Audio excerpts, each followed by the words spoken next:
3, 2, 1, 0. We have commitment. We have liftoff at 2:13.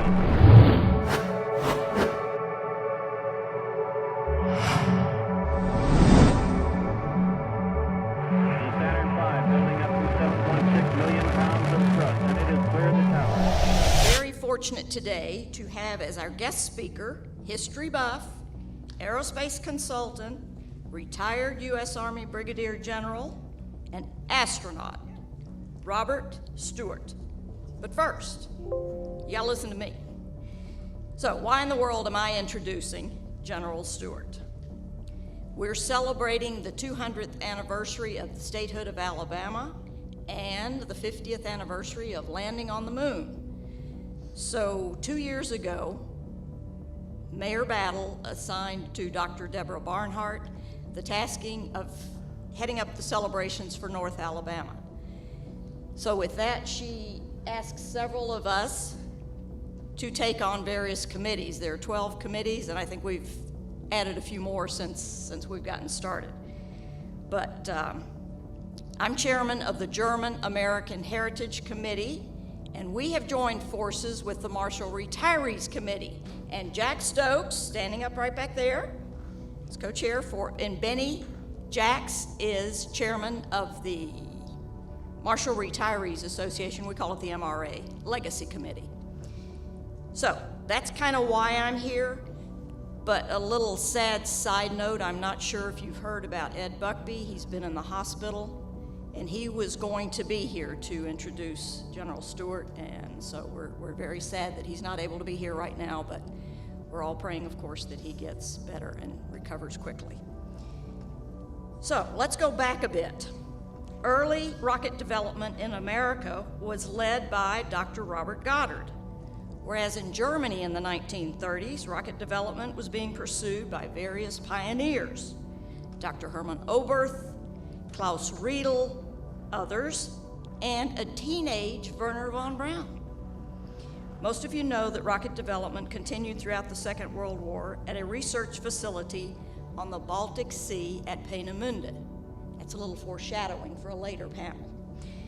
So, after the war, Dr. von Braun and his team of rocket specialists surrendered to the Americans and were brought as POWs to Fort Bliss in Texas, starting in 1945.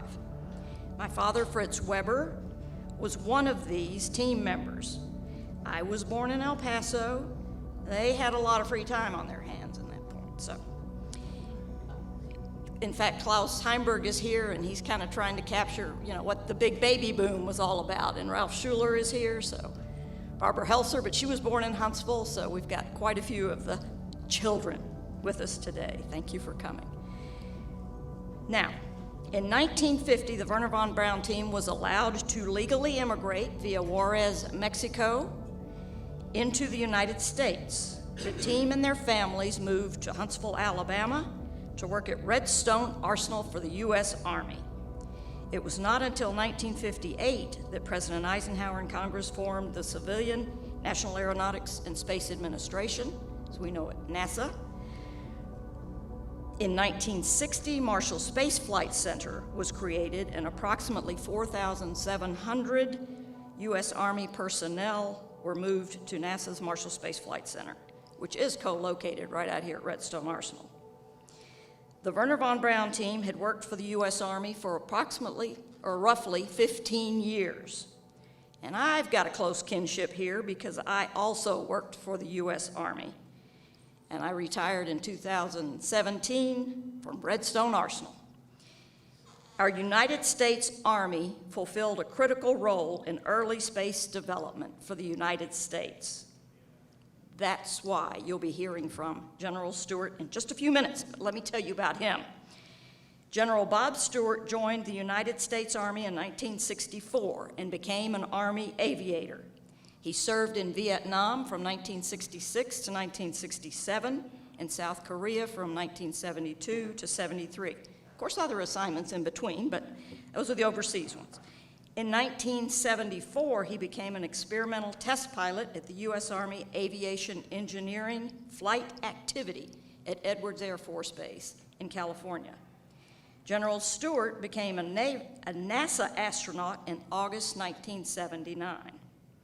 He assisted with STS-1, STS-4, STS-5, and served as a mission specialist on STS-41B in 1984 and STS-51J in 1985. He logged a total of 289 hours in space, including approximately 12 hours of EVA operations. During the STS-41B mission in February 1984, he participated in 2 extracurricular activities, or EVAs, but you all know that, right? To conduct first flight evaluations of the manned maneuvering units, known also as MMUs. These EVAs represented man's first untethered operations from a spacecraft in flight. In 1986, while in training for his scheduled 3rd flight that was to be known as 61K, Colonel Stewart was selected by the Army for promotion to Brigadier General. Upon accepting this promotion, General Stewart was reassigned from NASA to be the Deputy Commanding General, U.S. Army Strategic Defense Command in Huntsville, Alabama. Redstone Arsenal, right? In this capacity, General Stewart managed research efforts in developing ballistic missile defense technology. In 1989, he was assigned as the Director of Plans, U.S. Space Command, Colorado Springs, Colorado. General Stewart retired from the Army in 1992 and currently makes his home in Huntsville, Alabama, with his wife, Mary Jane. Mary is here with us today, as is one of their daughters, and they also have 4 grandchildren.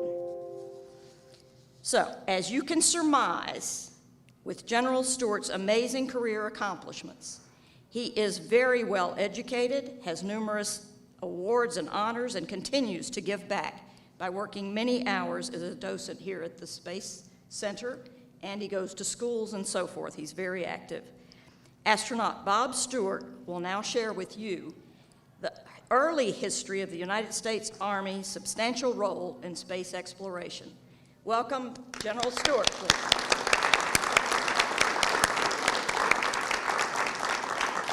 You know the story of Einstein's driver? Yeah, Einstein had this driver for years and years. The driver's name was Fred, and he would drive him to everywhere he'd go, and then Fred would sit in on the lectures. So one day, Albert and Fred were driving down the road, and Einstein said, Fred, you know, you've heard this lecture so many times, I'll bet you could give it yourself. And Fred said, well, maybe I could, sir. Well, let's try it. So when they got to the venue, Fred and Albert changed clothes. And Albert Einstein walks into the auditorium escorting Fred in his chauffeur's livery and everything like that, carrying the valise that he put on the stage for, now Fred, the driver, is at the lectern. The presentation went superbly. Couldn't have been better. Right up until the question and answer session. Now, there's a guy in the audience who was a pretty bright guy, and he asked a question that was cogent to the presentation, required a very difficult technical explanation, and Fred was like a deer caught in the headlights.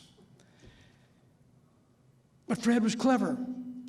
He said, sir, that question was so basic, I'll bet my chauffeur could answer it. So, look at my chauffeurs over here. I got a whole half a room full of chauffeurs. If I run into problems and you all have questions that I can't handle, we do have a lot of people here, and if I defer to them, don't be shocked. 8 a.m., February the 3rd, 1984, STS-41B was launched from Pad 39A at Kennedy Space Center. 8 minutes later, as I crossed the Kármán line, I became the first Army astronaut, the first soldier to fly in space. And I thought that was so long overdue because the U.S. Army gave birth to the space program right here in Huntsville, Alabama. With the launch of Explorer 1, on the January 31st, 1958, just 84 days after we were given the go-ahead to do that. And it's that story I wanted to tell you today. It's full of intrigue, it's full of political backstabbing, it's full of typical government operations, I guess is what I should say. You'll hear more about Explorer 1 satellite as I talk, and about the political struggles that the Army endured while the USSR rubbed our nose in the dirt of satellites Sputnik 1 and then Sputnik 2. All the while, we had a rocket out in the South 40. We not only had a rocket, we had a satellite. We could have launched this thing at least 1, possibly 2 years before the Soviets launched theirs. But the political problems and the political backstabbing won out. This lecture is primarily about how Redstone Arsenal came into being in the first place.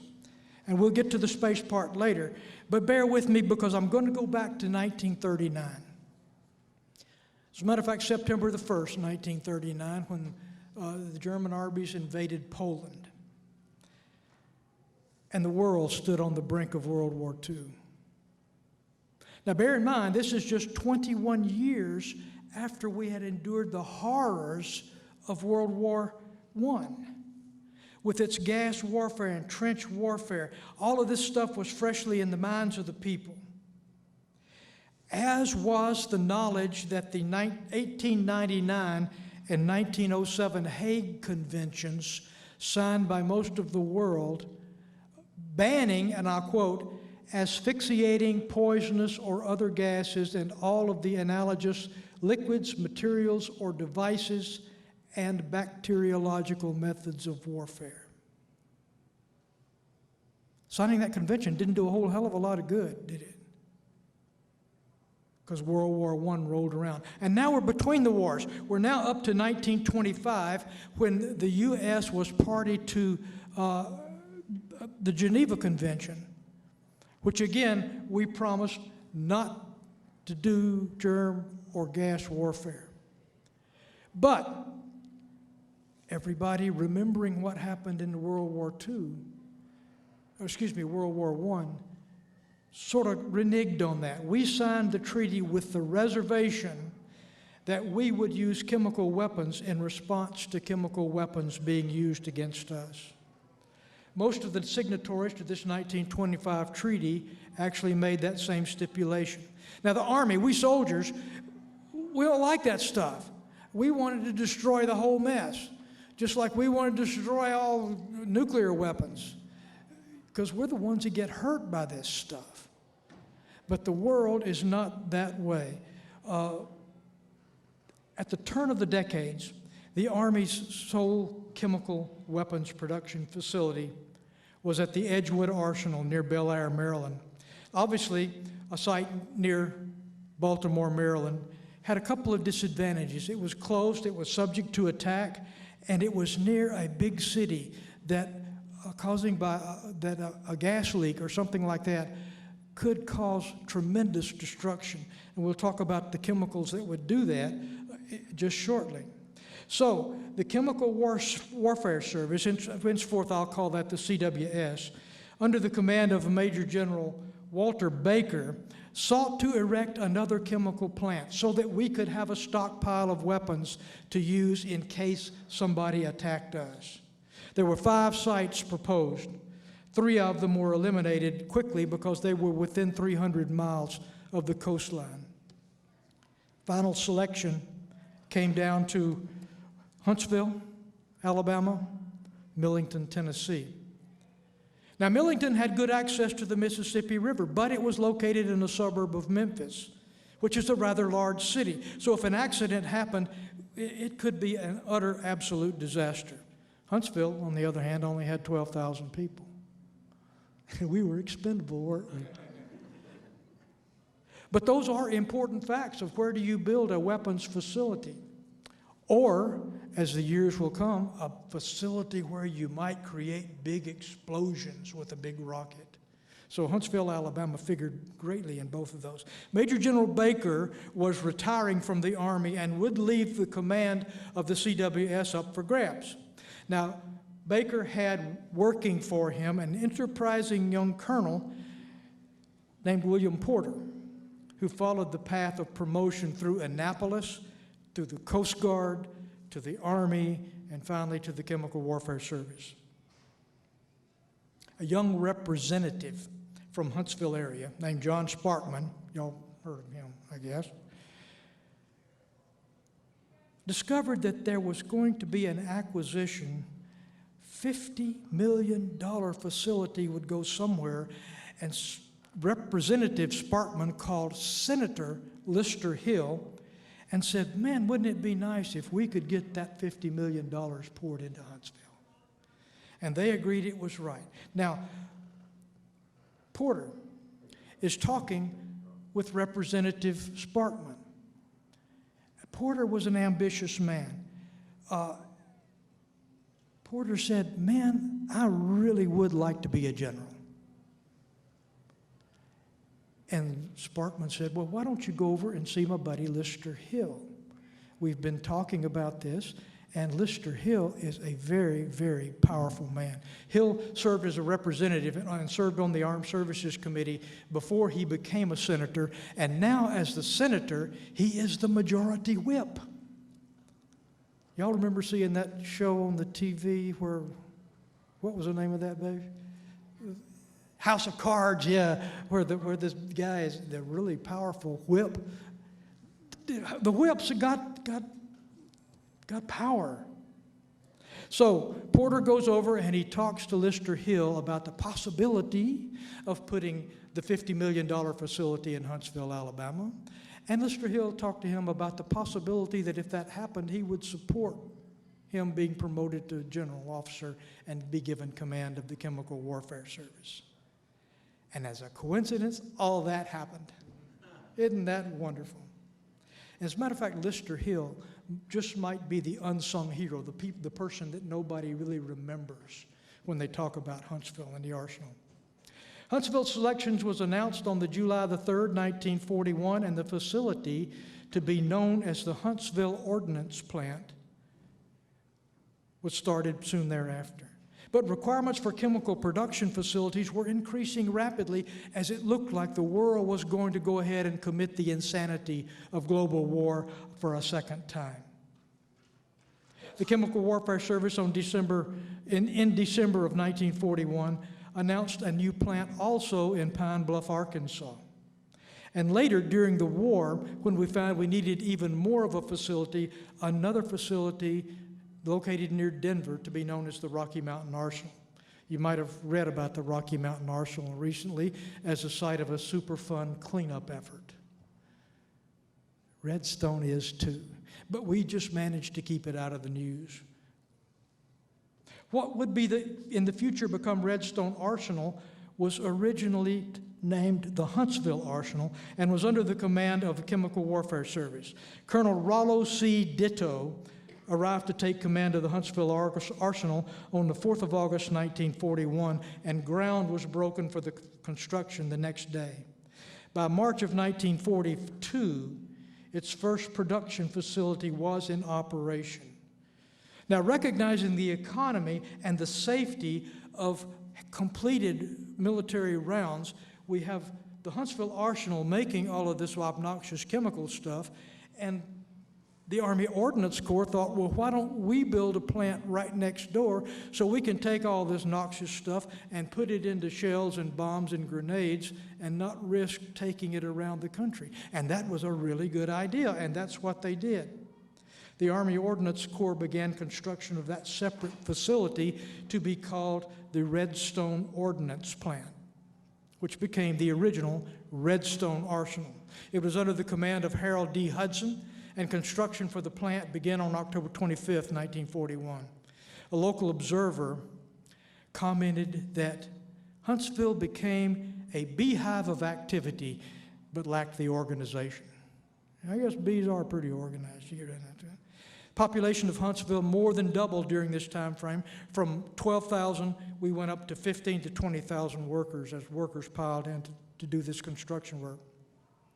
A third activity was added in 1942, and it was called the Huntsville Depot.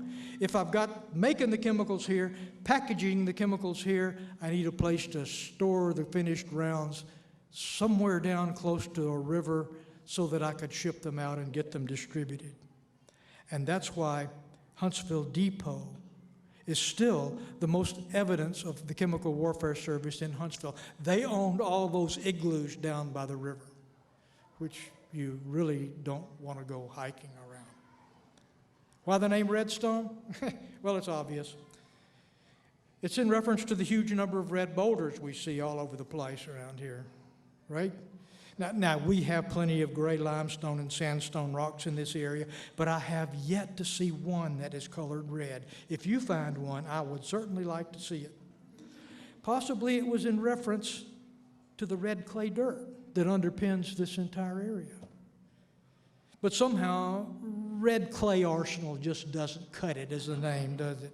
And anyway, I think the most likely reason is that someone thought Redstone was a cool name. And they convinced a lot of other people to think that Redstone was a cool name. And it does sound kind of cool, doesn't it? To secure river access for the complex, the TVA granted the Army access to 1,250 acres of riverfront property, which is down where those igloos are. In construction of the arsenal and the 3 facilities that would occupy that territory, about 550 families were displaced to make room. Later, Huntsville Depot was renamed the Gulf Chemical Warfare Depot. Now, I have a theory about this too, because if I've got the Huntsville Arsenal and the Huntsville Depot, and the mail gets mixed up a lot. I think they just changed it just because they were getting the mail mixed up. But anyway, it doesn't matter because the whole complex was renamed in 1943 as Redstone Arsenal. Now, if you're confused by all the naming and renaming and reorganizing, take comfort in the fact that it's been this way for a very, very long time with large installations. Gaius Petronius Arbiter was one of the Emperor Nero's strap hangers, but he had this to say: I was to learn later in life that we tended to meet any situation by reorganizing. And what a wonderful method it can be for creating the illusion of progress while actually producing confusion, inefficiency, and demoralization. As we go through the remainder of this story, you're going to find that Petronius Arbiter was a really, really sharp guy. What did the Chemical War Service plant actually produce in support of World War II? Well, it's a bit of a witch's brew, if we get right down to it. But remember what I said, that no military commander in his right mind would ever use any of this stuff. It's a political weapon. It's a weapon for the politicians to dangle in front of each other. Phosgene. Y'all ever heard of phosgene? Phosgene is evil stuff because it was so stealthy. Phosgene just smells like new mown grass. So you get a nice whiff of this new mown grass and you think, oh, that's pretty cool out here on the battlefield.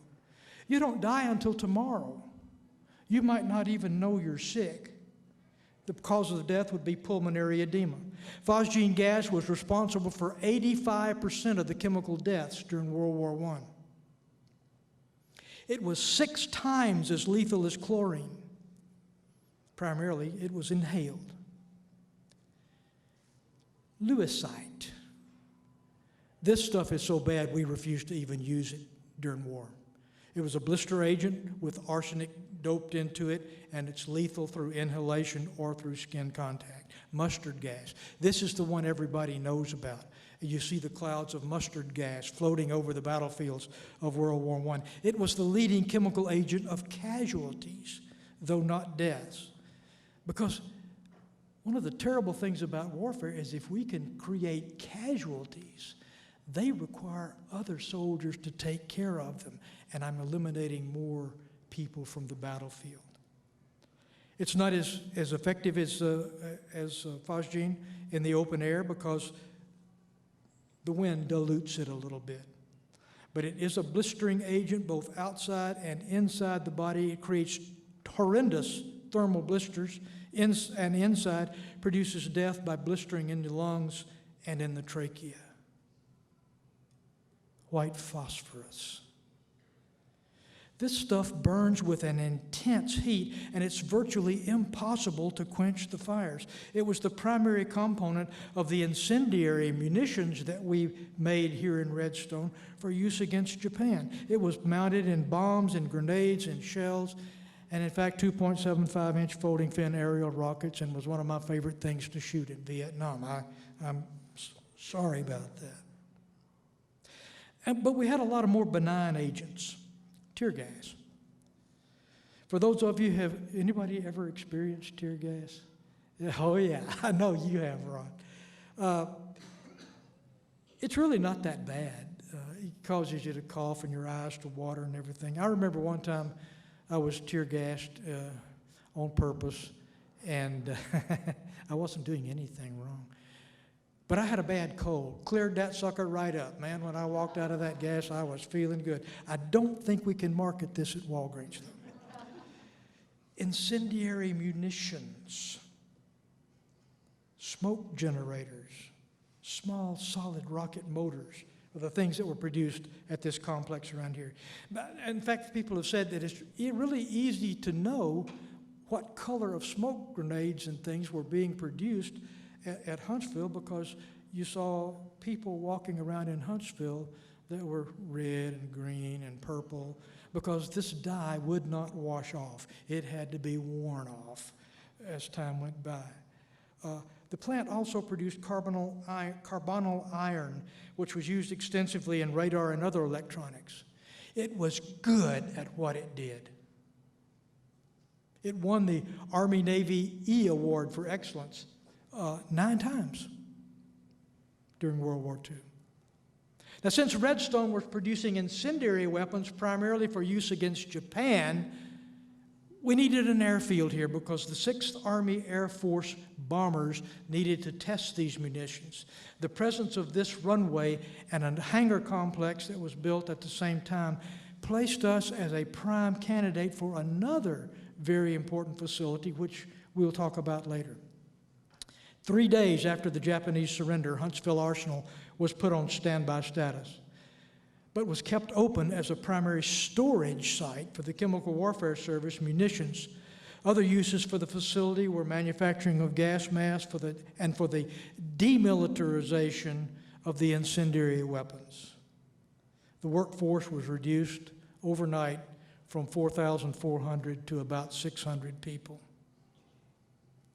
In 1947, the Huntsville Arsenal was declared excess by the Army and was to be sold by 1 July 1949.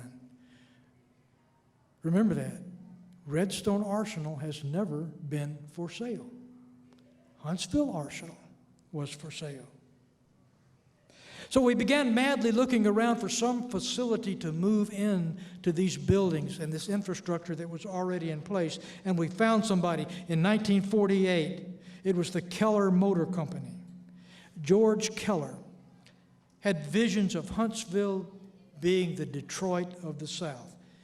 Now, Keller worked for a guy who was from Huntsville named Albert Russell Erskine. Albert Russell Erskine is buried in a mausoleum out at Maple Hill Cemetery. If you want to walk around for the next time we do a cemetery stroll, I highly recommend that you go out there and do that. But Keller worked for Erskine, who was the president of Studebaker Motors Corporation. So we very nearly became a very powerful automotive center, particularly when Henry Ford, after World War I, tried to buy Wilson Dam from the government. He offered them $5 million, but they figured that wasn't quite enough. And his idea was to build an automobile plant in Muscle Shoals.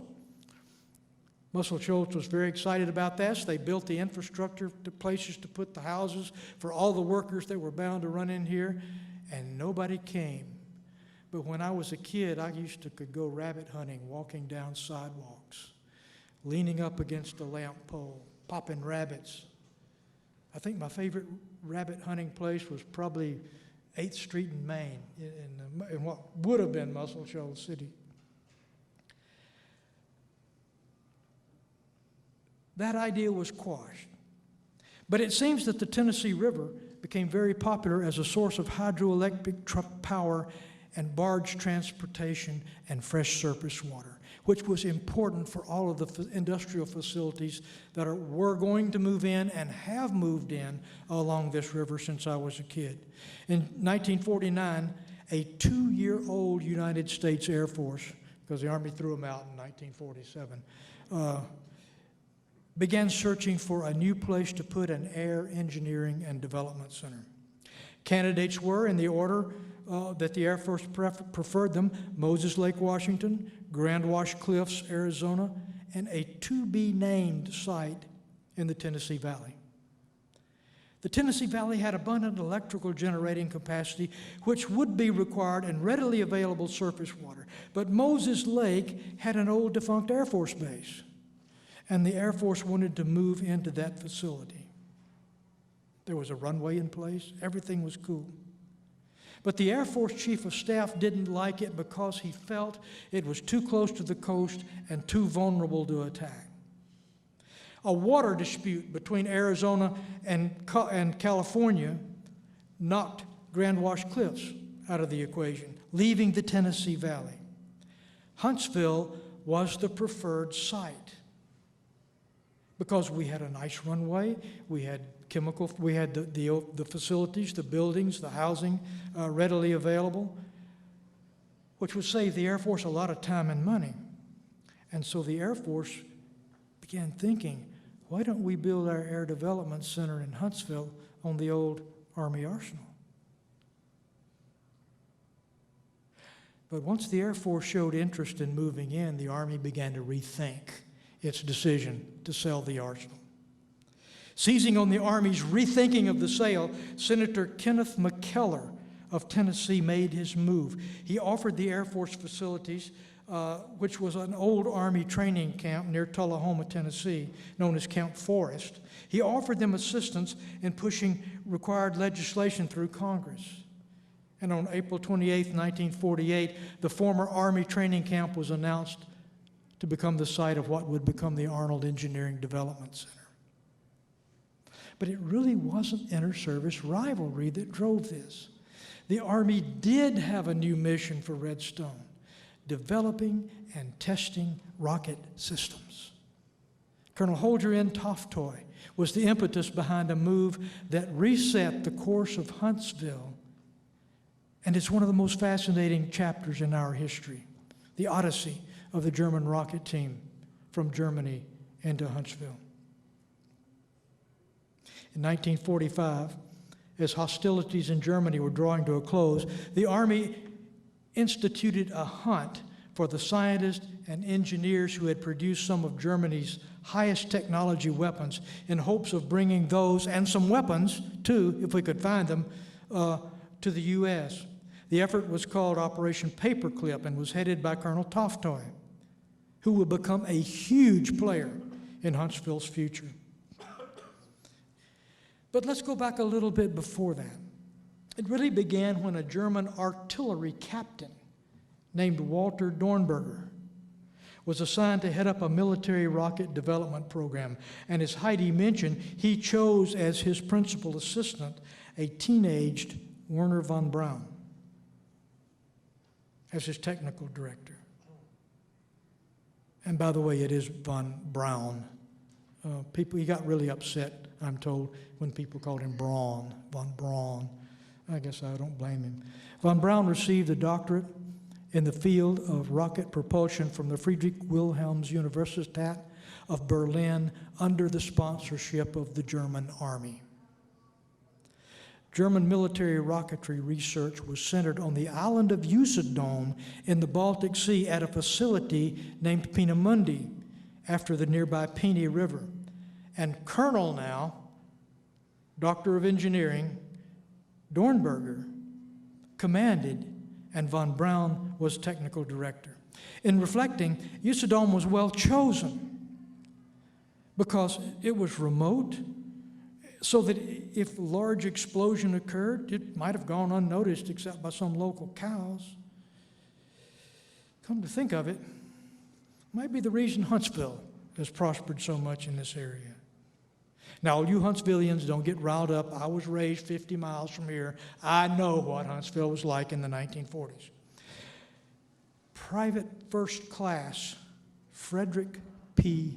Schneikert of the Anti-Tank Company, 324th Infantry Regiment, 44th Infantry Division, had no idea that in the early morning hours of May 2nd, 1945, he was making the first steps toward sending man to the moon. Riding down the road toward him on a rickety bicycle was a young blond German man dressed well in a shirt, nice pants, a clean tie, blue-gray ankle-length leather coat. He appeared well-fed, not like the rest of the German civilians that he encountered. Private Schneikert's first words on seeing this man and climbing out of the culvert in which he was hiding: people were still trying to kill you at this stage of the war. He said, "Come forward with your hands up." He spoke it in German because Private Schneikert's mother, or grandmother, was a native of Bamberg, Germany, and had taught him German as a child. But his order really was validated and took form because of the M1 rifle he held in his hands with the safety off. To make the morning increasingly strange, the German said, "It's vitally important that I see Ike as soon as possible." He said his name was Magnus von Braun. Von Braun asked Schneikert to go with him about 4 kilometers away to a German gas house named Haus Ingeberg, where his brother, the inventor of the V2 rocket, was staying with a large contingent of its engineering staff. Sounded like a perfect setup for an ambush and assassination to the private. So he elected instead to take his prisoner back to his headquarters company, where he turned him over to a First Lieutenant Charles Stewart, a counterintelligence officer attached to that unit. Von Braun told Stewart that the group of scientists were in grave danger from an SS unit commanded by Obergruppenführer Hans Kammler. Obergruppenführer is equivalent of a 3-star rank. He ranked just below Heinrich Himmler in the SS. And as a matter of fact, he might have even ranked a little bit above Himmler in the SS, because Hitler had given Kammler not only military control over the rocket team, but of all German advanced weaponry, including Die Glock. Now, if you don't know about Die Glock, this is the conspiracy theorist time machine that the Russians or the Germans would have had. But anyway, Kammler had control of all of this stuff. But Kammler had also been given orders not to let any German rocket scientists fall into Allied hands. He was to kill them if that was going to happen. Now, whether he would have actually done it or not, it'll forever be a matter of conjecture, as is the ultimate fate of Hans Kammler, because he's buried in at least 4 to 6 different places in Germany with people attesting that they saw it happen. My personal opinion is that Kammler saw his control over the rocket team as a ready-made ticket to get out of Germany, because Germany was defeated. Everyone knew it except Hitler down there in the bunker. So my personal opinion is that Kammler, with his unique point of knowledge of all German technology and high-tech weapons, would have been a great catch for the OSS, which was the predecessor of the CIA. But we'll never know. Given safe passage by Stewart, von Braun was taken back to his bicycle, which, by the way, I understand we have here in the center. I've never seen it myself. And he returned to Haus Ingeberg. The next day, he returned with his brother Werner and the group's military commander, Major General Walter Dornberger. Kind of got fast promotions in there, and a couple of other vital scientists, to formally surrender the group to the U.S. Army. Being debriefed by his new captors, Werner von Braun told a fantastic story. He said that if they had achieved a production rate of 200 V2s per day, the course of the war might have changed. He claimed that they were on the verge of producing a rocket that could reach New York. What if Werner Heisenberg had made more progress on the atomic bomb as Dr. von Braun realized his rocket that could reach New York? One American soldier present at the interrogation observed, "If we haven't captured the greatest scientist of the Third Reich, we've certainly taken its greatest liar." It had been a convoluted trip for the civilian rocket men who had been conscripted into the service of the Third Reich. These men always dreamed of flying in space. And during their off-duty time, when they would go to the guest house in Peenemünde, the conversation around the table would invariably turn to important things like the importance of the 6th decimal place in calculating a trajectory to Venus, the problem of keeping a proper air supply to the crew cabin of a Mars spaceship. Now, obviously, at this stage in Germany's existence, every other person inside the guest house was Gestapo. The Gestapo heard this conversation, and now convinced that these men were not 100% devoted to the problem of reducing England and maybe the U.S. East Coast to rubble, indicated that they were subversives, possibly even communists. Of course, that notion was strengthened by the fact that von Braun was a civilian pilot, and he had at his disposal a German government Me-108, an airplane that he could use to fly all over Germany, and that was obvious proof that he intended to defect, probably to England, if the war went poorly. And I do believe this story, because I have it from some of my first-hand friends around here that the Skylab was invented at a bar on Jordan Avenue. I guess the German mind works better when it's lubricated by warm beer. But the V2, or the A4, as it was known to the Germans, was becoming quite successful at pummeling London and Antwerp, which were its two targets. To the end of his life, von Braun insisted that the only thing wrong with his A4 was that it hit the wrong planet. The young, by now he's 33 years old, von Braun and his commander, Major General Dornberger, were becoming well known to Hitler himself. And Reichsfuhrer Heinrich Himmler saw this happening, and his first thought, how can I wrest control of the rocket program from the Heer and put it into the SS? At 2 a.m., it seems to be a favored time, 2 a.m., March 15th, 1944, von Braun was awakened to a pounding on the door in the room that he rented in Kosovo, which was 19 miles south of Peenemünde. And when he opened the door, he was seized by 3 Gestapo agents and hauled away to a prison in Stettin in what used to be the German Empire. It's now known as some unpronounceable Polish word, which is located just inside the Polish border. The charges were serious: treason, sabotage. The penalty for either one of these is death, as only the Gestapo knew how to administer a death sentence. He was a prisoner of the Gestapo for 2 weeks in Stettin. Dornberger was incredulous, and he immediately called Field Marshal Keitel in Germany, but Keitel, ever the coward, Keitel was afraid of Himmler, he was afraid of Hitler, and afraid of the Gestapo. So Keitel refused to do anything. So Dornberger continued on to Berlin and managed to get in touch with Albert Speer, the Reichsminister of Armaments and War Production. And Speer had the ear of Hitler, and Speer talked Hitler into signing a parole, not a pardon, a parole for 3 months for Werner von Braun and those 2 or 3 people that were imprisoned with him. Order was signed, Adolf Hitler.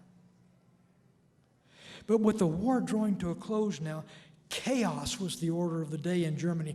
The Russians were coming in very rapidly onto the Peenemünde facility. And so people's thoughts turned to, how do I escape after the inevitable defeat of Germany and all that that entails? And then, with the Soviet army closing on Peenemünde, von Braun ordered his people out by train to reestablish their operation in the vicinity of the Nordhausen V2 production facility. And this is how Private Schneikert came to capture the man and the team who would put man on the moon. One German engineer reported the reason for the surrender to Private Schneikert. He said, "We despise the French.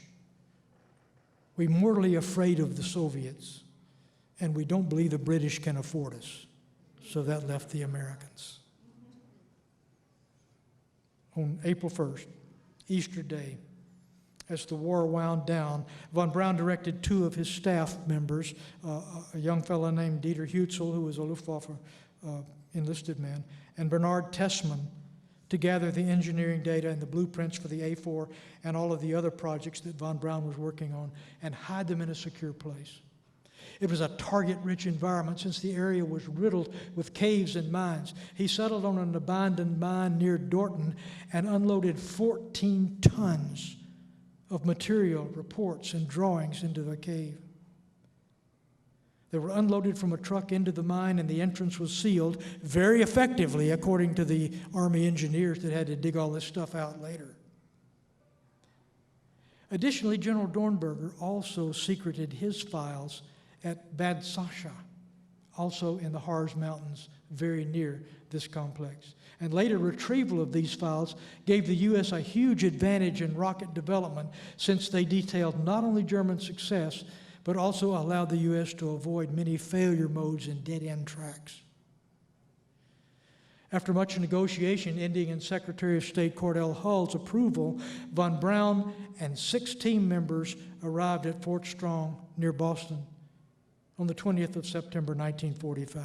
They were subsequently incarcerated at Fort Bliss, Texas, at El Paso, in what has to be the loosest prison compound in the history of the world. There was a big hole in the fence, but nobody cared. Because if you escape from prison in El Paso, where are you going to go? You ever been to El Paso? There's nothing but desert and bad stuff out there. As a matter of fact, there's a story about a German U-boat captain that him and part of his crew were interned out there in El Paso. And being a good naval officer, the captain of the U-boat decided that we need to escape. So he organized an escape committee, and they escaped from the prison, and everything was cool until the sun came up. They find himself in the middle of this godforsaken desert with the temperature climbing towards 105 and the humidity at 5% and the wind blowing 50 miles an hour, so they hunkered down and waited. And then they began to get hungry. They lasted a couple of days out there until the captain sent one of his crew members to break back into the prison so he could steal some food and some water to bring back out. This went on for 2 or 3 days as more and more of his crew members decided that, it's probably a pretty good idea just to stay there, stay in the prison. So nobody worried about the hole in the fence. It actually became practical because I forgot the gentleman's name now, that was the chief of the navigation lab. But he had trouble because there's sand all over El Paso, and it got into his gyros and was a real problem, and he wanted some linoleum to put on the floor to kind of block part of the sand out. The Army refused. A couple of days later, there was no linoleum on the floor. I don't know how it got there. Some miracle, I guess. In addition to seeking out German scientists, a large effort was made to gather missile hardware, driven primarily by the news that the V2 production facility at the Nordhausen Mittelbraundohre complex would be turned over to Soviet control. Frantic effort was mounted to get as much V2 hardware as possible. This effort managed to acquire the hardware which filled 300 train cars and ultimately allowed for about 70 V2 missiles to be constructed, 64 of which were actually launched out of White Sands. It was kind of an interesting time at Nordhausen. War was still on. And these 300 train cars looked like a mighty tempting target for the Army Air Force. So the U.S. Army soldiers down there had to sort of camouflage the thing. And not only that, but bridges, you know, are a favorite target for the Air Force. And they were blowing up all the bridges. They couldn't get the cars out. So the engineers mounted an effort to reconstruct the bridges so that during the daylight they looked like it had been, that they'd been blown up, but that they were easy to restore at night so that the trains could get on out of there. A very interesting time in central Germany.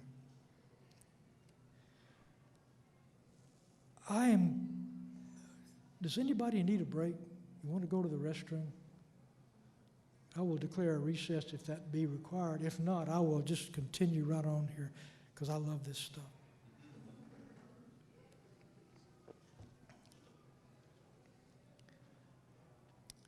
The V-2 rockets that the Army captured were taken to White Sands and fired, including putting the first payload into space. It didn't orbit. It just went straight up and straight down. It was a V-2 rocket with an Army WAC corporal on the top, and it returned the first data from near-Earth space. The payload achieved a speed of 5,150 miles per hour and an altitude of 250 miles. And retrieve data unavailable for any other source. By the way, WAC Corporal is not referring to the Women's Army Corps. It stands for Without Attitude Control.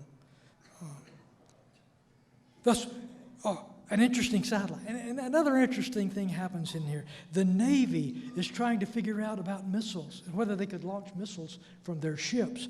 And we have these extra V-2s that we have nothing to do with. So we told the Navy that we would launch a V-2 from the carrier deck of the Midway, which we did. And it blew up about 1,500 feet above the decks, raining debris and burning rocket fuel all over the flight deck of the Midway, and convincing the Navy that they wanted no part of liquid-fueled rockets at sea. We try to be helpful wherever we can. On October 28, 1949, the Secretary of the Army approved the transfer of the Ordnance Research and Development Sub-Office Perrin rocket from Fort Bliss to Redstone Arsenal, Alabama. Having earned their spurs as research scientists, the von Braun team then transferred to this obscure, recently reactivated Army arsenal. And by the end of 1950, the U.S. Army Ordnance Guided Missiles Center was in operation. Von Braun arrived in Huntsville on 15 April 1950 and departed Huntsville as its first citizen on February 25th, 1970, having realized his dream of putting a man on the moon. The why for this transfer, it remains clouded in mystery. The official explanation is that Fort Bliss didn't have room for them. Anybody here ever been to West Texas and southern? I mean, you could put New York State in that area. I think that the real reason is that Fort Bliss no longer wanted them. Why? Because they attacked Mexico. Fired a V-2 one day and somebody let a digit slip in the computations, and instead of going north, it went south. Right over the city of El Paso, right over the city of Juarez, and impacted in a cemetery just south of Juarez. The Army is astounded. We have just created an international incident.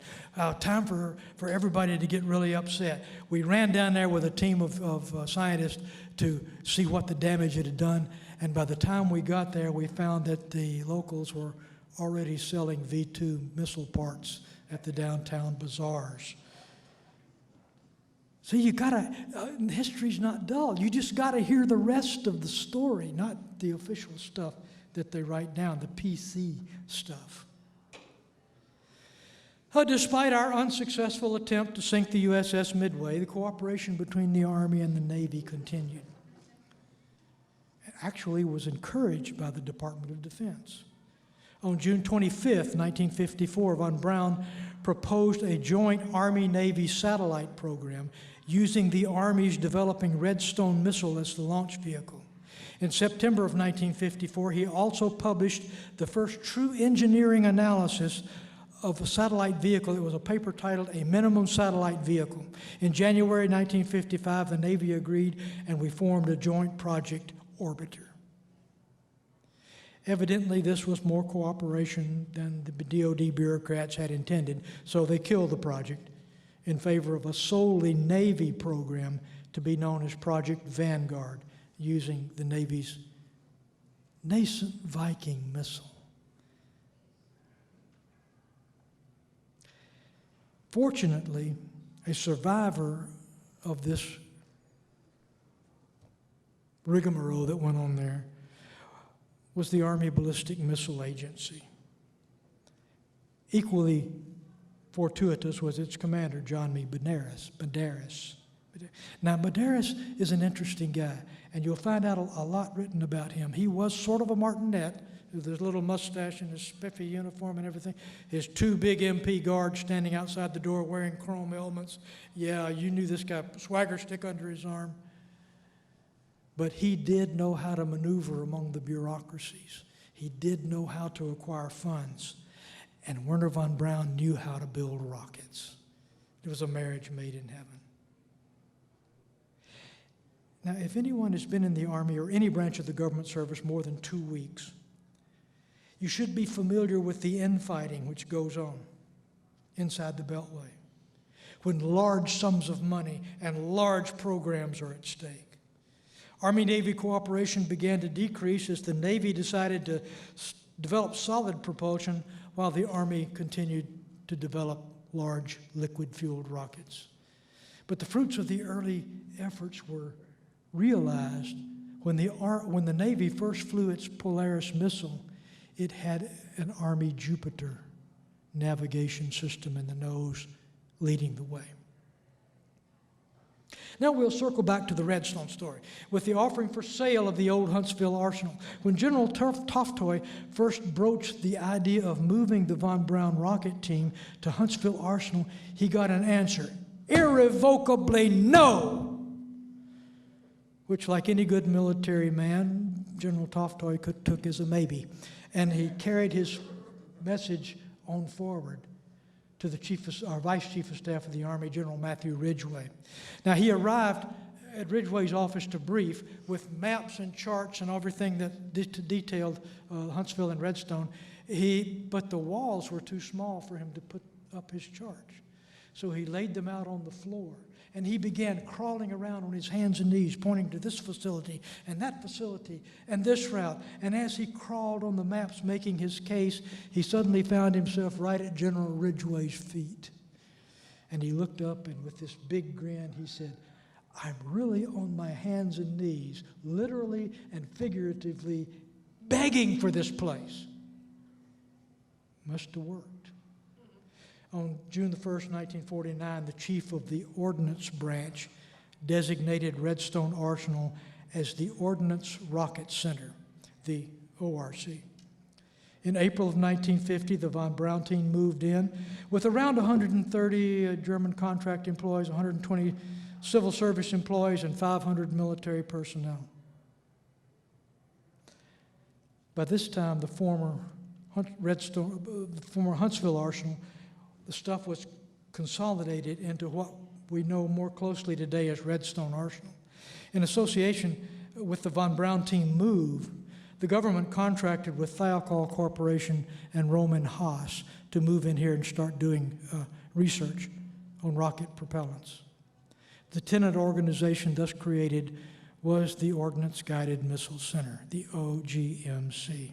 You didn't seriously think that could be remained as the Ordnance Rocket Center, did you? And pass up this superb opportunity to prove Mr. Petronius Arbiter correct again. So the OGMC began to work on a missile called Major. Now, you've probably never heard of Major because it soon became the Redstone family of missiles. designated the PGM-11.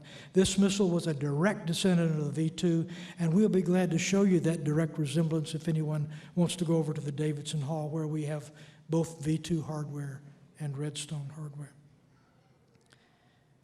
During the Korean conflict, the arsenal activity was reactivated, and when we made 38,700 rounds of chemical munitions here. Stand by, Mr. Arbiter. In 1952, the Ordnance Missile Lab, the OML, was created to supervise activities within the OGMC at the ORC on the RSA. Evidently, the OGMC needed some adult supervision because these guys were having too much fun building their little rockets and stuff. The commander of this organization, the OML, was Colonel, later Major General Holger N. Toftoy, the guy responsible for bringing the von Braun team from Germany. Major General Toftoy again proved his resourcefulness when, as the commander, he needed a test stand. He applied for the funds. The Army said, no, we don't have the money. So they did build a test stand out of scrap material that they gathered up here. And they converted old phosphorus tanks from the Arsenal days and made that the blockhouse. That test stand still stands down there and is now designated as a National Historic Landmark. And we have the son of the man who did that here with us. He's not even listening. Doesn't matter. Test firing of the Redstone began in 1953, followed by the first launch at Cape Canaveral on 20th of August 1953. Von Braun conducted 36 successful launches of the Redstone before he declared it operational. To think about today, we declare a system operational if someone makes a full-color PowerPoint slide of it. The PGM-11 Redstone continued to be developed and improved, but in addition to space rockets, we had other rockets to build here. Nike Ajax with its conventional warhead. The first air-to-ground kill with a missile was done by Nike Ajax. Nike Hercules with its nuclear and conventional warheads. First to intercept a supersonic target missile flying at over 1,500 miles an hour in excess of 60,000 feet. And on June 3rd, 1960, it shot down a Corporal missile. The Hawk missile, a frontline conventional threat. On May the 5th, 1958, it shot down an F-80 airplane at treetop level, which is just what you need for frontline defense. And on January 27th, 1960, it shot down an Honest John artillery rocket. Surface-to-surface requirements were addressed by artillery missiles named Honest John, Little John, Lacrosse, Corporal Type 3, which would soon yield to the solid propellant Sergeant. The venerable old Redstone went through many iterations and stages were added, tanks were stretched, engines modified for extended run times. That we even tried hydine as a rocket fuel. Of course, all of these modifications call for different names and different missiles, though to you and me, you look out there, it's a Redstone. I remember when a Chevy Bel Air was a Chevy Bel Air, no matter what engine you decided to put into it. It's one of the advantages of being born in simpler times, I guess. Between 1952 and 2011, Redstone hosted an alphabet soup list of organizations who changed names with gay abandon. And I'm not going to bore you with a list of those changes. Just thank Petronius Arbiter. But the first biggie was that formation of the Army Ballistic Missile Agency under Medeiros. Of course, there was the obligatory renaming of missions and facilities. And it begins to occur to me that one good way to make a fortune would be to corner the sign painting concession about, oh, well. The next rocket to follow Redstone was a completely new missile configuration called the Jupiter. officially designated as PGM-19. It was the first U.S. nuclear-capable IRBM. And a problem arose when the Army was regulated out of the long-range missile competition, I guess you'd say. But the Air Force, who did receive the mission, didn't have a missile. Their Thor missile was falling way behind in development. So in August 1958, the Army at Redstone Arsenal trained Air Force crews to operate the Jupiter. The Air Force then deployed the Jupiter to Turkey and to Italy, thus precipitating the Cuban Missile Crisis. Because the Soviets thought, if you can put nuclear missiles in my backyard, I can put them in yours. The world very nearly, the civilization of the world very nearly came to an end during that time. But fortunately, the Soviets blinked. The ships turned around, and they began quietly withdrawing from Cuba, and we quietly withdrew Jupiter from Turkey and Italy and pretended that we didn't start the whole thing in the first place. Okay, let's switch gears again now and look at the Army's giving birth to the U.S. space program. In 1955, a panel chaired by Eisenhower appointee Dr. James Killian recommended that the U.S. pursue a reconnaissance satellite program. But in May of that year, the Army's Redstone and the Air Force's Atlas missiles were strictly prohibited from launching such a satellite. Eisenhower wanted our first satellite, a contributor to the International Geophysical Year, to be disassociated with military weapons. So he put the responsibility squarely on the shoulders of the Navy. I guess that makes sense to somebody, doesn't to me. I guess it's not a military program if it's a naval program. I'm just an old helicopter pilot. The Redstone was a successful rocket with more than 36 launches to its credit. The Atlas by this time was flying a little bit higher before it blew up. But, you know, it still didn't make sense to put the prestige of the United States of America into the hands of a rocket that only had a first stage. The Viking didn't even have a second or third stage, and it was needed to be stretched in order to be able to lift this whole thing off the ground to begin with. To put the prestige of the United States in the hands of the most immature technology available defies logic and, in my opinion, borders on criminal irresponsibility. Even allowing for my distinctly parochial, and I'll admit it, biased thinking, such decisions must make you wonder if maybe there are other factors that we don't know about in play. We'll discover those factors momentarily. In May 1956, the Army, for the second time, offered to launch its satellite and was again rejected. Prohibited from launching a satellite, Medeiros and von Braun turned their attention to problems of reentry vehicle dynamics and entry heating.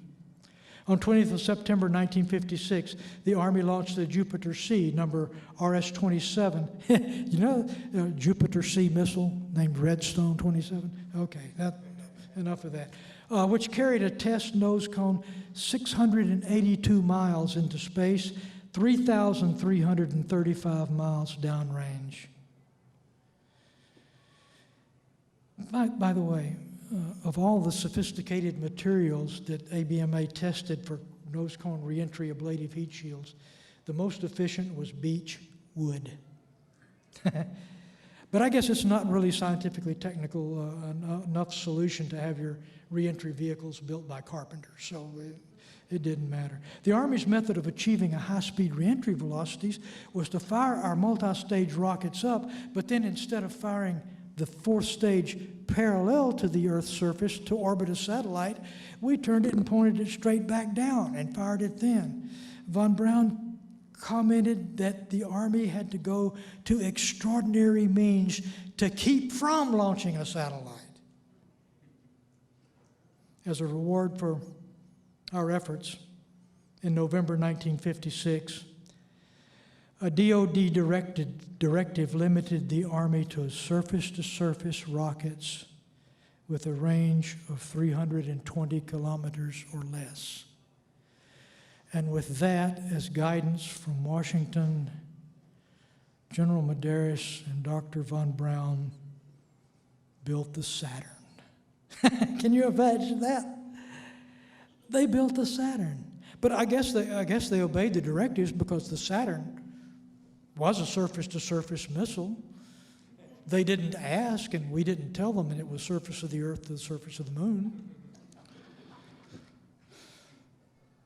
And it had a range of 320 kilometers or less if you put a sufficiently big payload on the top, which would be about 1 million pounds, Sit that up there, it ain't going to go but 300 miles.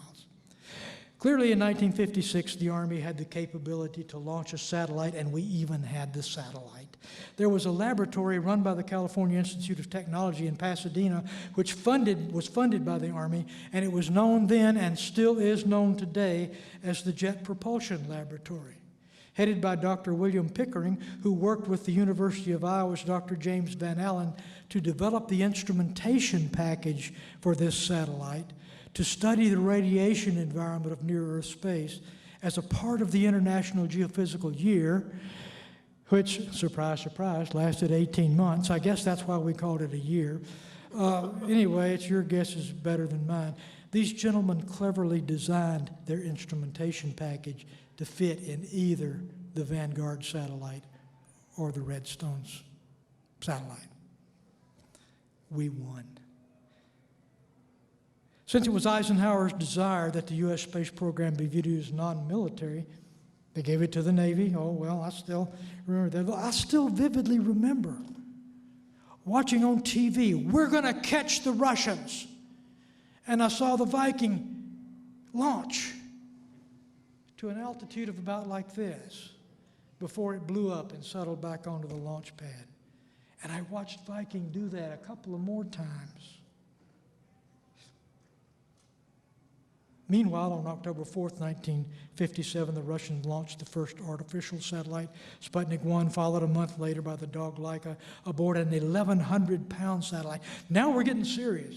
You see, I don't care if the Russians launch a dog or a beep, beep, beep radio transmitter, but if they're going to throw 1,020 pounds into orbit, they can throw a nuclear warhead to the United States of America.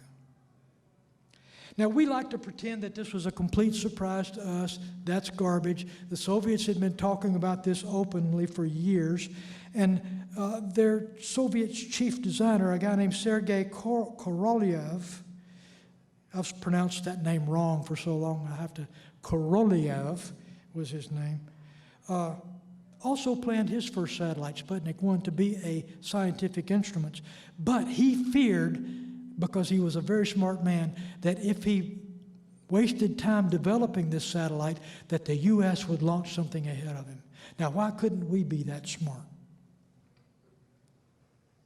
So he quickly threw together Sputnik 1 as a totally useless satellite, but one which would announce to the entire world that the Soviet Union was far ahead of the Americans in the space race, a race which we naively didn't even know we were in. On October 4th, 1957, with Sputnik 1 still in orbit, Medeiros again briefed the Secretary of Defense, McElroy, that the Army was still prepared to launch Explorer 1. But no action was taken until after yet another Vanguard failure on November the 8th, 1957. General Medeiros summed things up nicely. He said, in various languages, our fingers were slapped, and we were told to mind our own business, that Vanguard was going to take care of the satellite problem. Guess that didn't work out too well. Absolutely no one in Washington realized how the Soviets beating us into space would galvanize the world opinion. We were now losers. And right up until 60 years ago, we put Apollo 11 on the moon. That is where we stood, as second place. Eventually, the Army was given a green light for launch, with specific direction that the launch take place before March of 1958. Actually, we launched Explorer 1 on January 31st, 84 days after being given authorization. Does anybody think that we developed an entire rocket program in 84 days? Jack, are you coming up here to tell me to shut up?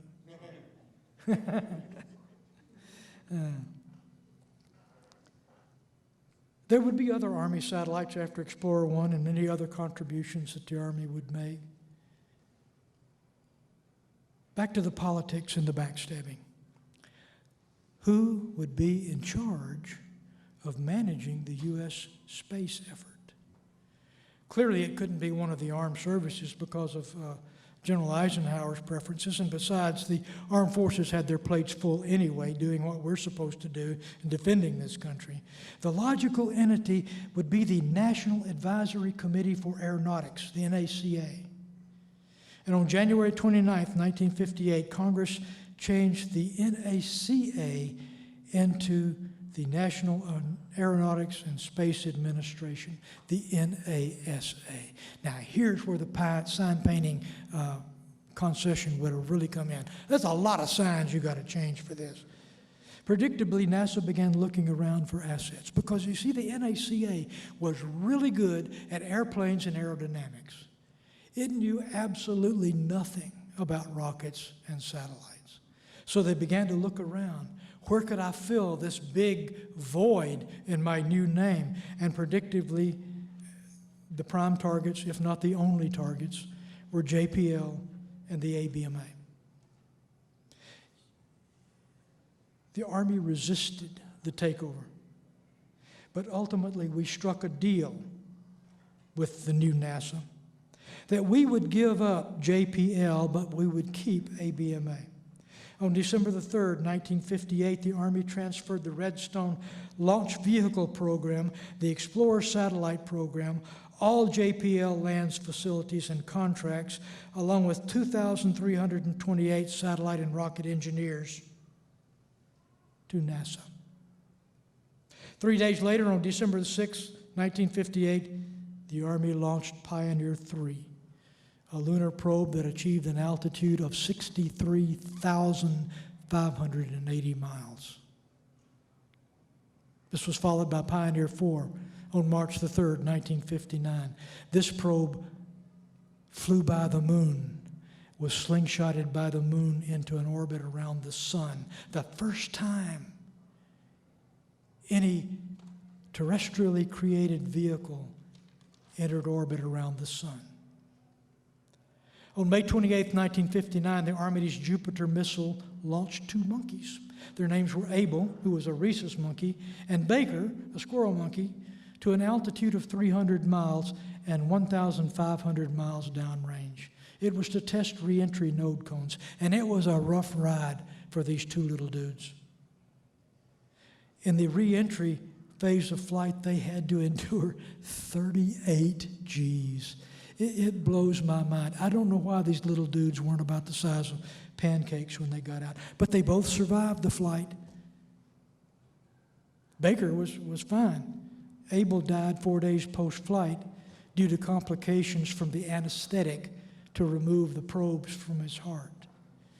Baker died in 1984 of kidney failure after being recognized as the world's oldest living squirrel monkey. She's buried right here at the center. In June 1959, NASA funded 8 Redstone rockets to launch space vehicles while the ABMA continued working on a really big launch vehicle in conjunction with the Advanced Research Projects Agency. This vehicle was a direct growth of the Redstone and the Jupiter and would be called Saturn I. The first Saturn rocket was a single Juno 2 tank, Jupiter tank, surrounded by 8 Redstone rocket tanks.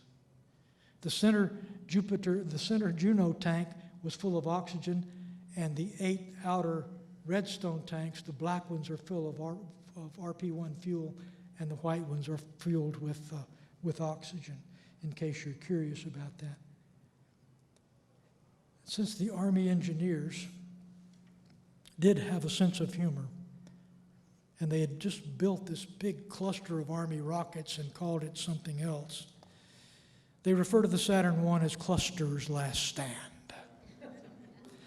Roy Johnson of ARPA carried the Saturn program with its 1.5 million pound thrust engines as ARPA's #1 priority. The ABMA began assembly of the first Saturn booster at Redstone in April of 1959, and things were going great in Huntsville. So obviously disaster was just down the road. On June the 9th, 1959, the Director of Defense Research Engineering, Herbert York, canceled the Saturn program. His official reason was a lack of military need for such a large launch vehicle. The real reason, to my mind at least, is about to unfold. Because to preserve a national capability, the Army agreed to turn over the Development and Operations Directorate of ABMA to NASA. It only took 6 months for NASA to renege on their agreement with the Army. Now, that might not be a record for duplicity, but it's pretty damn close. As a soldier, I see another lesson here. The Army gave up, do you remember what I said? The Army gave up an important and valuable asset because we put the welfare of the country above our own parochial interests as a service. If only a lesson of this magnitude could be learned by the U.S. Congress, put the welfare of the country above the welfare of the party. What a concept that would be.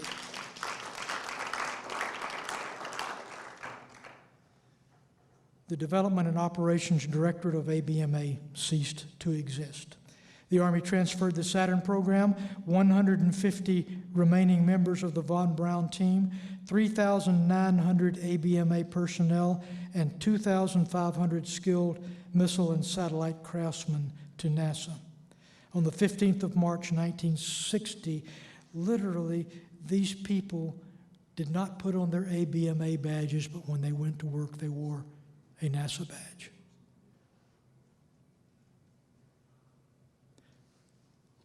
See if I can remember what I did with this thing. One of my prized possessions, given to me by some of my people as we left here. There it is. This doesn't look like much for a prized possession, does it? It was cut with a hacksaw out of a table border. But on it, it has ABMA property tag, and right above it, it says Marshall Space Flight Center property tag. I keep this displayed in my bookcase back home.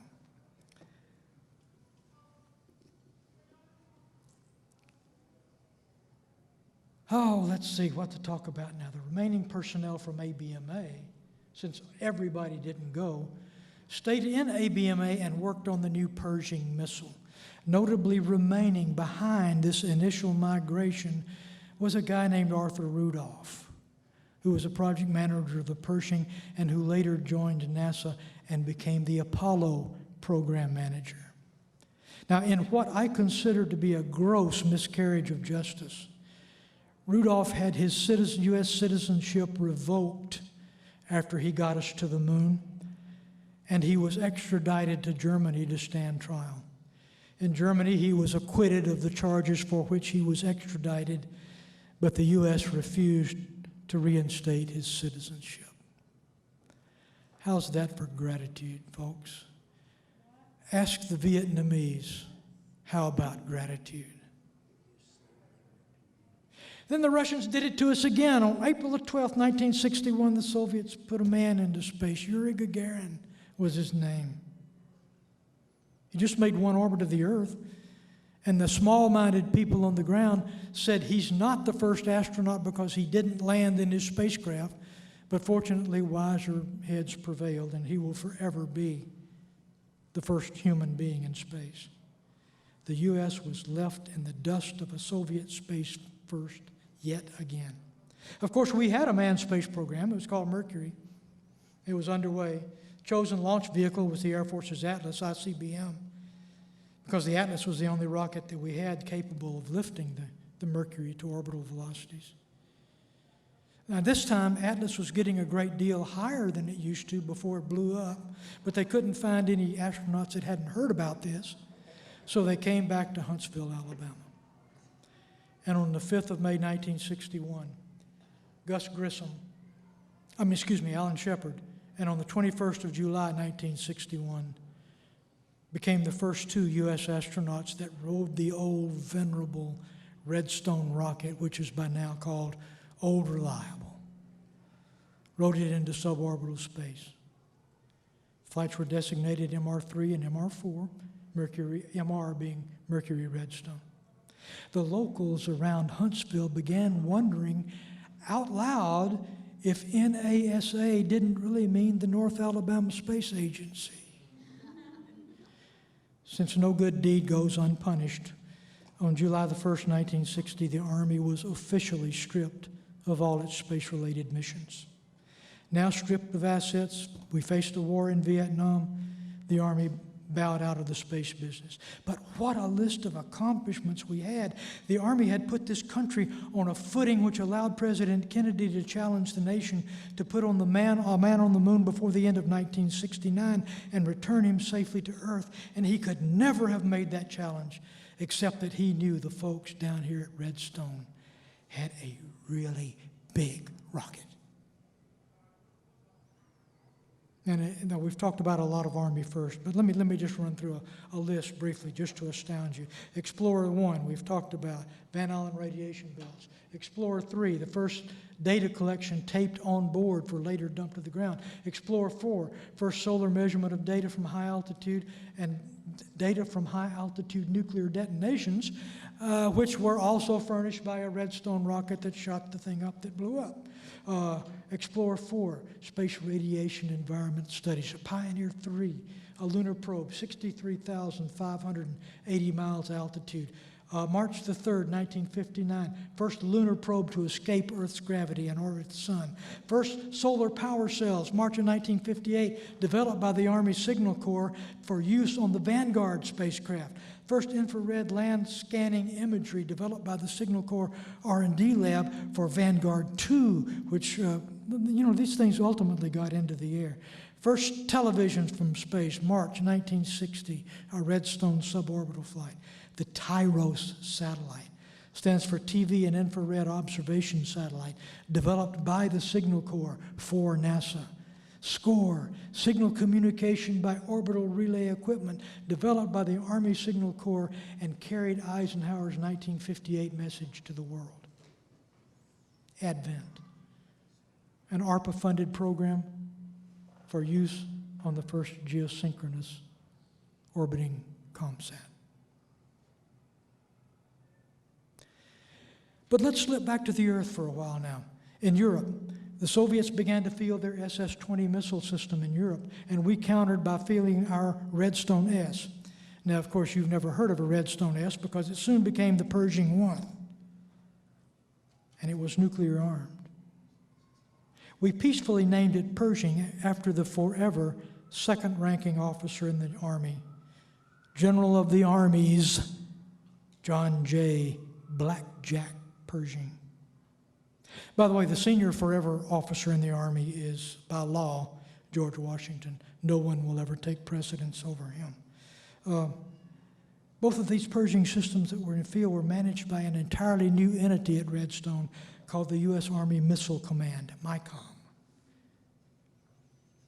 In August the 1st, 1962, MICOM absorbed all the personnel, facilities, and project of the old AOMC. And now we're getting near the end. We're getting near the end of the closure of this alphabet soup thing. But I would be remiss if I didn't briefly review the missile naming situation, because we've got them all out here in the backyard, except they're all off being painted right now. I hope we get them back here pretty soon. The Redstone missile became Jupiter-C for the launch of Explorer 1, even though it bore no resemblance to the Jupiter missile fielded by the Air Force. It became Mercury Redstone for the launch of Alan Shepard and Gus Grissom because it had stretched fuel tanks and its engine had an extra peroxide tank to support the longer burn times. Then it became Juno 1 for satellite launching, and a totally different missile became the Jupiter for military use and Juno 2 for launching satellites. rockets. Oh, gosh. You can't tell the players without a program, but here's a hint. Redstone, Jupiter C, Mercury Redstone, and Juno 1 have fins. Jupiter and Juno 2 do not. This was done to separate military rockets from the peaceful IGY rockets and to confuse the Russians. I don't know if it confused the Russians, but it confuses the hell out of me. Further projects along in Redstone about this time were the Nike X system, the Sentinel, and the Safeguard systems, which were designed to protect the U.S. from nuclear attack. With missiles like Nike Zeus, Nike X, Spartan, Sprint, the Army again forced the Soviet Union to the negotiating table and resulted in further arms limitation treaties. While Spartan also served temporarily as an anti-satellite system stationed at Johnson Island in the mid-Pacific. With a nuclear warhead, we didn't need to worry about scattering debris. It just vaporized that sucker. More recently, Army received a big shot in the arm with the Base Realignment and Closure Commission placing a major Army procurement command here in Huntsville. Current scorecards of major tenants on Redstone Arsenal reads U.S. Army Materiel Command. That's, oh boy, did they spend a lot of money. George C. Marshall Space Flight Center, the U.S. Army Aviation and Missile Command, Tactical UAV Unmanned Aerial Vehicle Project Office, the Redstone Test Center, the Missile Defense Agency, the Missile Space Intelligence Center, and the FBI is coming big time. So I think that about covers it. Unless while I was talking, one of the agencies decided to split, rename a bunch of itself. So it's probably past time to go to the Davidson Center for a beer. It's not? Oh, good.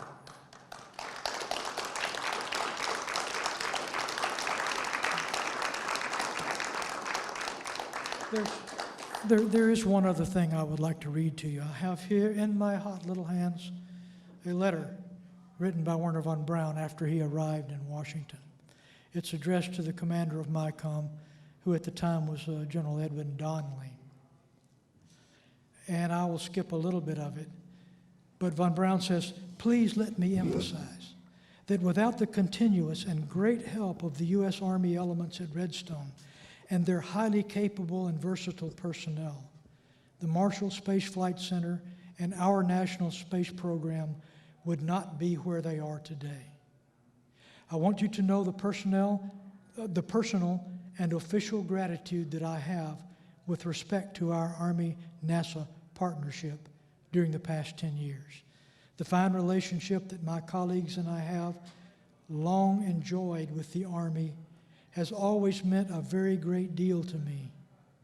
And I am happy to once again express my deep appreciation for the many substantial opportunities that the U.S. Army has afforded me during my long years of association with it.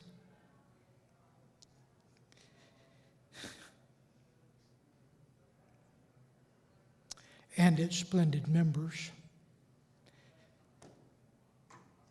Warmest, best wishes, highest regards, Werner von Braun.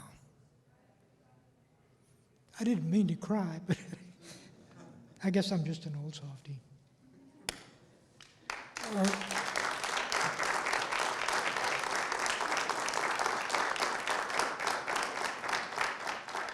Are there any questions that Mike or Sonny or Lowell or Richard could answer for you? Oh, and there's Ron up here too. Yes, sir. On those early Redstones, so they were numbered like PGM, this number, PGM. What does PGM stand for? Oh, okay. On those early Redstone rockets, there was PGM, this number, PGM, that. What does PGM stand for? And the Pershing was MGM something. And I have tried my damnedest to find out what that means. It's what? I have, what's MGM stand for? Metro Golden Bear? Yeah. No, the short answer is I do not know, and I worried about this question, so thank you for being the first one to embarrass me. I stumped somebody. Wow. I just don't know. Somebody around this place does, but I haven't found him yet. Real quickly, one last question. You flew on 41B, Yes. and that was a 5-person crew. So you probably flew by yourself in the middeck, either launch or reentry, right? Or Oh, you mean? with a 5-person crew, like one of the 5 had to be on the middeck all alone. Yeah, right? the way we fly up here, the commander sits on the left side. Right. The pilot sits on the right side. And MS2, which was me, I sit right between them. I'm sort of like the flight engineer. Oh, okay. You were the flight engineer. Yeah. So then you were on the upper Yeah, deck. then we have both up and MS, down. MS3 sitting right back here in the corner, Okay. sort of behind us. And then anybody else is on the middeck.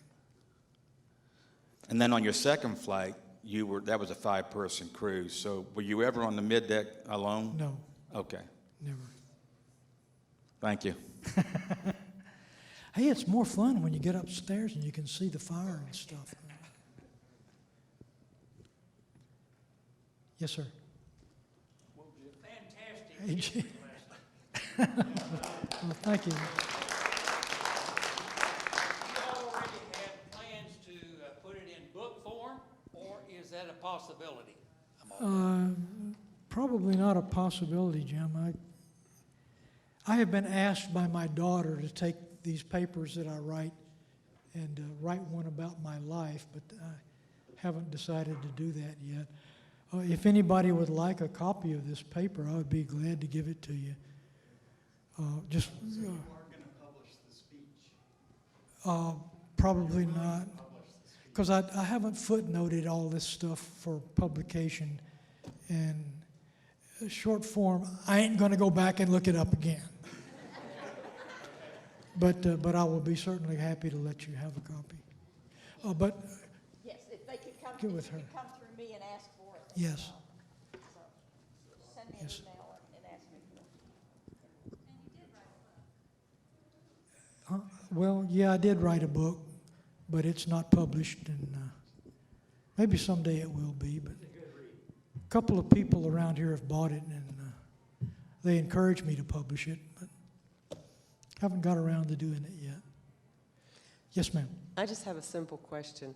Could you tell me the year again when ABMA was taken off the space program, or what you said, when they were?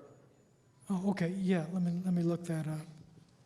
That's why you write these things down. When ABMA was cut off space, doing space. Yeah. It was the early 60s. Yeah, but- ABMA was really, the development and operations director. That's Von Braun and all the guys that were working on the space stuff. March 15th, 1960.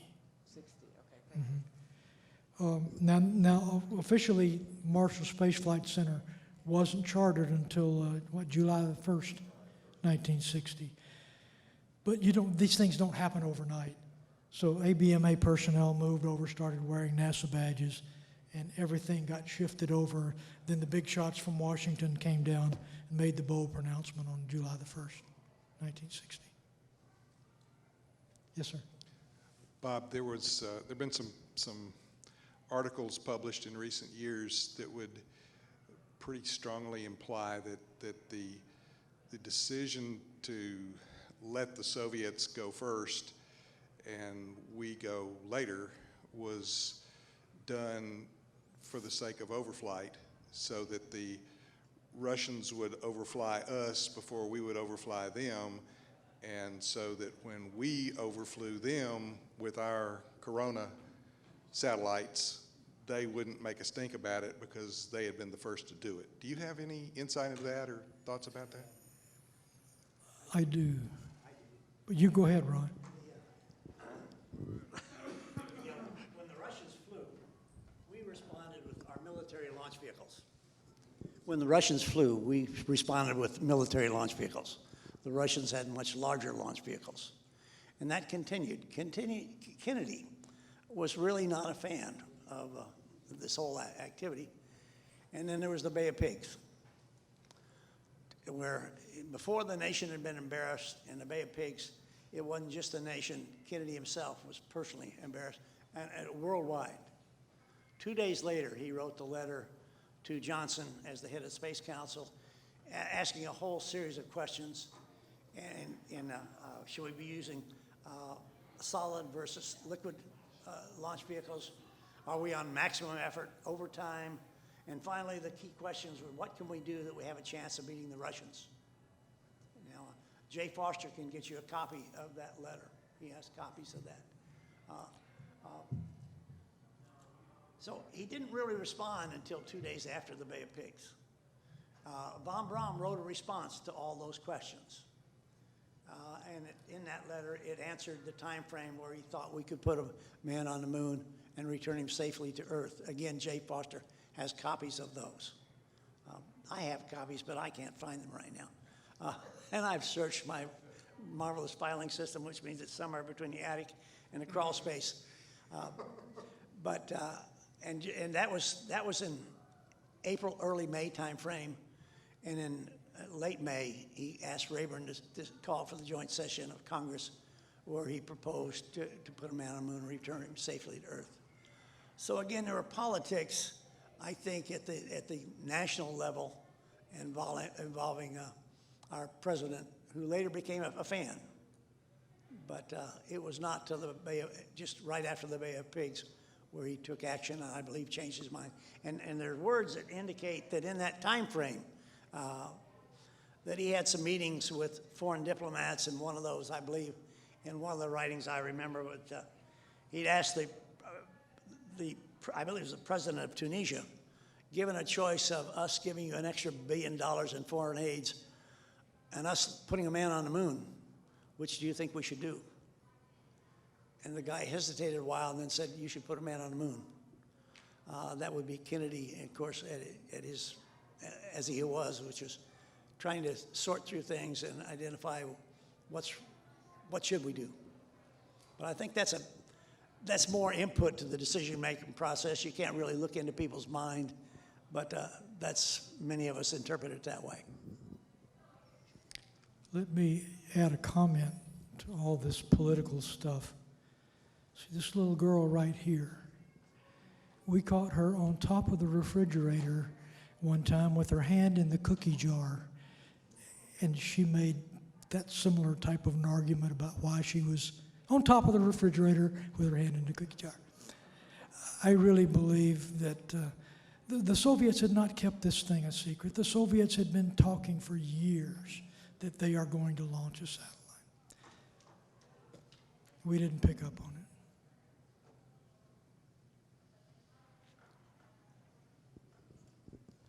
Yes, sir. You were very specific in talking about how Congressman Sparkman talked to Senator Hill to get the arsenal, the munitions and the chemical stuff placed in Huntsville. Mm-hmm. But then you carefully said, no, it was an Army decision to put ABMA here. It was not political. Or no. You did not mention the political component of that decision. Is there one? No, ABMA is way in the future, after World War II, after the move to get the arsenal and the ordnance plant here. By that time, Sparkman was a senator. By that time, it was Senator Sparkman in 1941. Sparkman was in an interesting situation that he kept running for Congress. Let's see, I've got the numbers here. If I can find them. But Sparkman kept running for Congress and kept getting reelected. And in fact, he was reelected to Congress, and then the governor appointed him as a senator to fill Senator Dewey's spot. So Sparkman is now both a representative and a senator, and he had to pick one or the other because he couldn't stretch across both houses. So these were very powerful men. Let's see. Sparkman served as a representative from 1936 to 1946. And in 46, he was appointed to be a senator. Lister Hill ultimately served in the Congress as either a representative or a senator for 45 years, 1923 to 1969. This man is powerful. and he wanted a program for North Alabama. This area of the country was extremely poor during the 30s. I mean, dirt poor, until Roosevelt decided on the TVA, building Wilson Dam over at Muscle Shoals, and producing electric power, and then all of the other TVA dams. So, you know, it all kind of plays together in there. My mother always voted Democrat. And she didn't care who ran. She went down to the polls and she voted for Franklin D. Roosevelt. My dad went down to cancel her out, fortunately. But this area was saved by TVA, and then things just got sweeter with the Huntsville Arsenal, with the Marshall Space Flight Center. And maybe we could have even scored the Arnold Engineering Development Center. But I got even with the Air Force for that, because one day somebody walked into my office over there and said, General Stewart, you own the Delco range. What do you want to do with it? And I said, what the hell is a Delco range? You know, they said, oh, that's this big gun that shoots model reentry vehicles, and you make all sorts of measurement with it. So what do you want to do with it? Oh, I didn't know I owned the Delco. Didn't have a clue what the thing was. The Air Force wanted it really bad at Arnold Development Center. I gave it to the University of Alabama at Huntsville. You know, small revenge is better than nothing. I hope nobody finds out that, I don't know if I owned the thing or not, but I gave it away. Any other questions? Anyway, you don't think Sparkman had any particular influence on the decision to move ABMA?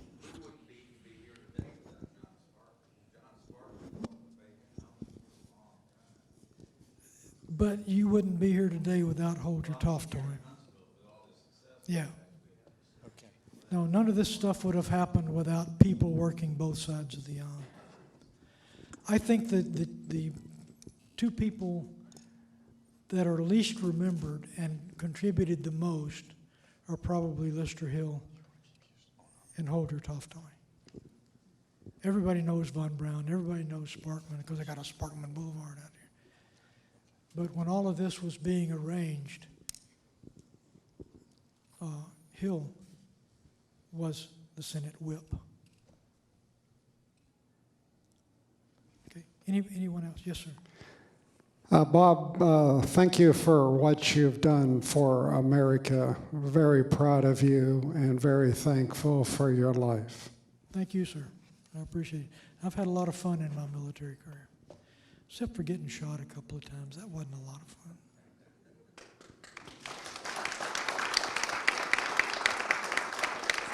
Just a minute, hang on. How about that for putting history to life? And the Army story. Thank you Army so story. much for your passion. Love it. Thank you. 3, 2, 1, 0.